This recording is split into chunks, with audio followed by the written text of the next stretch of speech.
Եթե դուք չունեք տասնյակ հազարավոր դոլարների Facebook-յան բյուջե, ապա դա դեռ չի նշանակում, որ դուք չեք կարող ունենալ արդյունավետ գովազդներ։ Այսօրվա վիդեոյում միասին սովորելու ենք, թե ինչպես կարելի է ունենալ արդյունավետ եւ ամենակարևորը եկամտաբեր գովազդներ Facebook-ում, ունենալով փոքր բյուջե։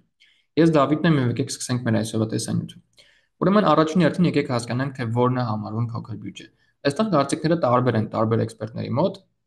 Ես առաջնորդում հետեւյալ սկզբունքով, ցանկացած թիվ, որը փոքր է, օրական առնվազն $50-ից, հա,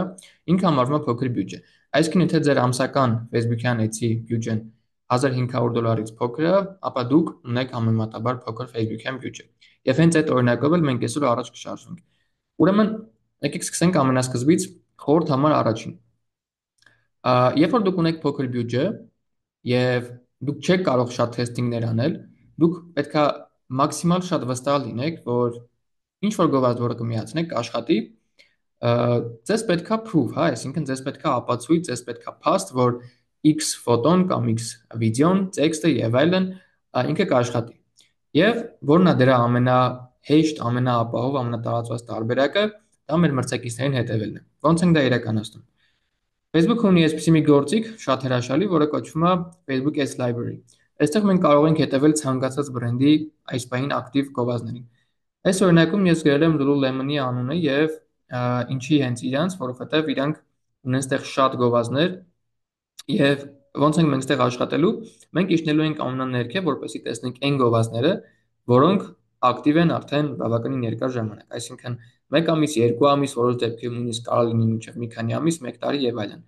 Հիմա մենք կտեսնենք, որ Lululemon-ը այստեղ ունի, տեսեք, գովազդներ, որոնք աշխատում են 2024 թվականի դեկտեմբերից։ Սա բավականին մեծ ժամանակահատված է եւ սա մեզ թույլ կտա կատարել հետեւյալ եզրակացությունը, որ եթե այս բրենդը օրինակ այս ֆոտոներով գովազդները ակտիվ է պահում արդեն 4, 5, 6 ամիս, ապա այս գովազդները լավ են աշխատում։ Միակ բացատրությունը սա է, որովհետև եթե այս գովազդը իրենց համար թանկ է, եթե այս գովազդը իրենց համար եկամուտ չի բերում, վաճառք չի բերում, ինչ նպատակով որ միացրել են այդ նպատակին չի ծառայում, ապա իրենք ուղղակի կանջատեն։ Հետևաբար մենք ստեղից կարանք անենք այդ հետևությունը։ Մենք ստեղ կարանք իջնենք մի քիչ ավելի շատ, տեսեք, հոկտեմբեր 2024, այս ամսվանից սկսած իրենք ունեն գովազդներ, որոնք մինչև այսօր աշխատում են։ Հիմա ստեղ մենք պետք է կենտրոնանանք այնպիսի գովազդների վրա, այնպիսի կրեատիվների վրա, որոնք այսպեսին չեն։ Ինչի, որովհետև սա շատ հատուկ է իրենց բրենդին, սա շատ հասարակ նկար է, եւ եթե դուք ունեք նման product, նման ռեսուրսներ, նման կրեատիվներ ստանալու, ապա շատ լավ է, դուք կարող առաջնորդվեք սրանով։ Եթե չունեք, պետք է առաջնորդվենք օրինակ այսպիսի կրեատիվներով։ Պետք է առաջնորդվենք վիդեոներով, հա, կամ օրինակ այսպիսի ֆոտոներով։ Վիդեոների դեպքում ուրեմն իմ խորհուրդը ձեզ նայեք հիմնականում սկզբի 3 վայրկյանին։ Սկզբի 3 վայրկյանը վիդեոյի կոչվում է hook, այսինքն դա այն ինտերվալն է, այն ժամանակահատվածն է, որի ընթացքում դուք պետքա ձեր լսարանին բռնեք, իրենց ուշադրությունը գրավեք եւ այդ 3 վայրկյանից է կախված մարդը կնայի մինչև վերջ կամ գոնե կեսը, թե ոչ։ Հետևաբար այդ սկզբի 3 վայրկյանը նույն ինքը hook-ը ամենակարևոր գործոնն է, երբ որ մենք աշխատում ենք վիդեոների հետ։ Սա մեր առաջին քայլն է, առաջին խորհուրդն է, նորից եմ ասում, սա իհարկե 100%-անոց չի, բայց սա մեզ կտա շատ մեծ վստահություն եւ բավական social proof, այսինքն մենք ապացույց ունենք, որ եթե մենք ստեղծենք այս կրեատիվներից ինչ որ մեկին նման կրեատիվ եւ դրանով միացնենք գովազդ, ապա հավանականությունը բավականին մեծ է, որ մենք կհաջողենք, այսինքն մեր գովազդները կլինեն արդյունավետ։ Ամենայն դեպս վստահ եմ, որ սա ավելի լավ տարբերակ է, քան պարզապես գուշակություններով զբաղվելը եւ միացնել այնպիսի գովազդ, որը մենք ուղղակի կարծում ենք, որ կաշխատի։ Սա խորհուրդ համար առաջին։ Խորհուրդ համար երկրորդ։ Երբ որ մենք ունենք համեմատաբար մի քիչ ավելի մեծ բյուջե, օրինակ օրական $100, մենք կարող ենք մեզ թույլ տալ անել թեստավորումներ։ Օրինակ ունենք երկու լսարան, չգիտենք որն է ավելի լավ աշխատում, որն է մեզ ավելի հարմար, եւ միացնում ենք երկու տարբեր ացետով գովազդ, հա, երկու տարբեր լսարաններով գովազդ, ու 4 օր, 5 օր, 1 շաբաթ, 14 օր հետո տեսնում ենք արդյունքները, տեսնում ենք թե որ լսարանն է ավելի լավ աշխատել, որ լսարանից ավելի շատ վաճառք ունենք, ավելի շատ նամակ եւ այլն։ Այս պարագայում, երբ որ մենք ունենք, եկեք օրինակ վերցնենք օրական $5, $10, մենք մեզ նման շռայլություն չենք կարող թույլ տալ եւ պատճառը հետեւյալն է։ Պատկերացրեք թեստավորումը լսարանի համար չի, թեստավորումը օրինակ կրեատիվի համար է, մենք ունենք 5 հատ վիդեո եւ չենք կարող իմանալ մինչեւ գովազդ միացնելը, թե այդ 5 վիդեոից որը լավ կաշխատի։ Հետևաբար մենք միացնում ենք 5 տարբեր էդեր Եվ այդ բյուջեն, այս օրինակում $10, Facebook-ը բաժանելու է այդ 5 վիդեոյի մեջ։ Ոնց է ինքը բաժանում իրականացնելու, շատ քիչ է հավանական, համարյա անհնար է, որ գովազդներից, վիդեոներից յուրաքանչյուրը կստանա $200։ Facebook-ը առյուծի բաժինը բյուջեի տալու է այն վիդեոին, որը տեսնի ինքը լավ աշխատում, հա, որի մեջ պոտենցիալ տեսնի Facebook-ի ալգորիթմը, ու մնացած վիդեոները ընդհանուր մինչև 1-ը, 2-ը, 3-ը ստանալու են ահավոր քիչ բյուջե, կարող է նույնիսկ գրեթե չծախսեն։ Հիմա, երբ որ մենք միացնում ենք փոքր բյուջեով մի քանի թեստինգ տարբերակ, այս պարագայում 5 վիդեո, մեր առանց այդ փոքր բյուջեն մենք մի հատ էլ արհեստականորեն կիսում ենք։ Այսինքն, եթե $10 հավանականություն կար, որ մեկ վիդեո միացնելով մենք կարող ստանանք ինչ-որ արդյունք եւ վստահաբար կստանանք, ապա այս պարագայում միջինացված 4 հաշվարկով ստացվում է, որ ամեն վիդեո ստանալու է $2-ից $3, եթե ինքը բաշխի իմաստած տարբերակով, եւ $3-ով, նույնիսկ թեկուզ $5-ով, շատ քիչ է հավանական, որ մենք կարող ստանանք ինչ-որ արդյունք։ Բնականաբար, այս պարագայում ավելի խելամիտ կլինի եւ ավելի արդյունավետ կլինի, եթե մենք չգնանք ոչ մի թեստավորման, սա իմ խորհուրդն է, թեստավորում արեք այն ժամանակ, երբ որ դուք ունեք մի քիչ ավելի բյուջե, մի քիչ թեստավորման տեղ, այսպես ասած, երբ որ ձեզ կարաք թույլ տաք ինչ որ X թեստավորում անել, կլինի դա լսարան, կլինի գովազդ, կլինի տեքստ, կլինի վիդեոյի հուք, էական չի։ Այս պարագայում, երբ որ մեր բյուջեն փոքր է, մենք չենք ուզում այդ փոքր բյուջեն մի հատ էլ ավելի փոքրացնենք, որովհետև այդ դեպքում հավանականությունը ավելի է փոքրանում, որ մենք կստանանք լավ արդյունք։ Սա խորհուրդ համար երկրորդ։ Խորհուրդ համար երրորդը վստահելն է Facebook-ին։ Ուրեմն ինձ մոտ հիմա բացված է մեր թեստային ակաունտը, եկեք ես փորձեմ պրակտիկ բացատրել, թե ինչ է նշանակում վստահել Facebook-ին։ Եկեք փորձենք միացնել գովազդ engagement նպատակով, օրինակ մենք ուզում ենք, որ մեզ գրեն նամակներ։ Facebook-ի արհեստական բանականությամբ աշխատող ալգորիթմը գնալով ժամանակի ընթացքում ավելի է հզորանում եւ ինչ որ X ժամանակ հետո բնականաբար Facebook-յան advertiser-ների գովազդատուների մեծ մասը, եթե ոչ բոլորը, full վստահելու են AI-ին։ Ինչի, որովհետեւ եթե հիմա ինքը բետա վերսիայում է, եթե հիմա ինքը այդքան վստահություն չունի, եթե հիմա դուք օրինակ փորձել եք եւ տեսել եք, որ manual, այսինքն ձեռքով հավաքած արշավները ավելի լավ են աշխատում, ապա դա ընդհանրապես ժամանակի հարց է։ Ինչ որ ժամանակի հետո արհեստական բանականությունը կամ Facebook-ի ալգորիթմի պարագայում մեզ համար կարողանալու է ապահովել հրաշալի արդյունքներ եւ մենք բոլորս մի որոշ ժամանակ հետո մոռանալու ենք ձեռքով հավաքվող արշավների մասին։ Հիմա ես միանգամից կանցնեմ այդ set level-ին ու ներկայացնեմ, թե ինչ նկատի ունեմ ասելով վստահել Facebook-ին։ Ուրեմն մեջտեղի հատվածում, երբ որ մենք ունենք բյուջեն, մեր լսարանը եւ այլն, մենք ունենք այսպիսի մի հատ հատված լսարանի, այսինքն թիրախավորման հետ կապված։ Եթե դուք ունեք համեմատաբար ավելի մեծ բյուջե եւ ձեր product-ը հատուկ է ինչ որ կոնկրետ լսարանի, ենթադրենք դուք վաճառում եք խորհրդատվություն ռեստորանների տնօրեններին, հա, չգիտեմ, այդպեսի ծառայություն ունեք, բնականաբար դուք պետքա ունենաք շատ նեղ սեգմենտ։ Այսինքն դուք պետքա թիրախավորեք մենակ այդ մարդկանց, որովհետեւ երկրորդ կուրսի ուսանողը, որը սովորում է լրիվ այլ մասնագիտություն, հաստատ հետաքրքրված չի լինելու ձեր ծառայությամբ։ Այստեղ պետք է անցնել նեղ թիրախավորման։ Այս օրինակը վերաբերում է այն բրենդերին, այն բիզնեսներին, որոնք ունեն ավելի լայն մասսայական product, օրինակ շոր, կոշիկ, սննդի հետ կապված ինչ-որ product-ներ, չգիտեմ, կամ այնպիսի ծառայություններ, որոնք հատուկ են մարդկանց մեծամասնությանը, այսինքն միտքը նա է, որ դուք ունեք ինչ-որ նեղ սեգմենտ։ Այս պարագայում ես ձեզ խորհուրդ կտամ շարժվել այս կերպ։ Մի ընտրեք առհասարակ ոչ մի թիրախավորում։ Այսինքն մենք ստեղ կարող ենք ընտրենք լոկացիան, մենք ստեղ փոխում ենք իհարկե օրիգինալ audience-ի տարբերակի, այստեղ ընտրում ենք միայն տարիքը, եթե ունենք ինչ-որ հստակ սահմանված տարիք, եւ լսարանի թիրախավորման, այսինքն interest targeting-ի դեպքում այստեղ մենք ոչ մի interest չենք նշում։ Ոչ interest, ոչ behavior, ոչ demographic տվյալներ, ընդհանրապես նշում ենք տարիքը, ենթադրենք ձեր product-ը հատուկ է 18-ից 35 տարեկան մարդկանց։ Ու սեռը, եթե իհարկե էլի կա տարբերություն, եթե ունեք հստակ ընդգծված սեգմենտ։ Այստեղ չենք նշում ոչ մի բան։ Սա խորհուրդ համար 3-ն էր եւ հենց այս նկատի ունեմ ասելով վստահել Facebook-ին եւ իր ալգորիթմին։ Նորից եմ ասում, սա աշխատելու է միայն այն դեպքերում, երբ որ դուք ունեք product, որը հատուկ չի ինչ որ փոքր նեղ սեգմենտի։ Այդ պարագայում, եթե դուք ունեք նեղ սեգմենտ եւ ընտրում եք այսպիսի լայն թիրախավորում, հաստատ գովազդը լավ չի աշխատելու։ ձեր CPR-ը որ բարձր է լինելու եւ բնականաբար գոհ չեք լինելու։ Բայց շոր, կոշիկ, սնունդ, չգիտեմ, կահույք այդպիսի բաներ վաճառելու դեպքում հանգիստ կարող եք օգտվել այս տարբերակից, եթե ունեք Facebook-յան գովազդի համար նախատեսված փոքր բյուջե։ Ուրեմն սա խորհուրդ համար 3-ներ, անցնենք համար 4-ին, վերադառնանք Ads Manager-ի դաշբորդ եւ այստեղ խոսելու ենք մեր գովազդային նպատակից։ Եթե դուք ունեք կայք, որտեղ վաճառում եք ֆիզիկական product կամ թեկուզ digital product, եւ ձեր գլխավոր նպատակը Facebook-յան գովազդից վաճառք ստանալն է, այսինքն sales-ն է, ապա ոչ մի իմաստ չկա ընտրել օրինակ traffic կամ engagement կամ awareness կամ այս երկուսը lead sales promotion, եթե ձեզ պետք է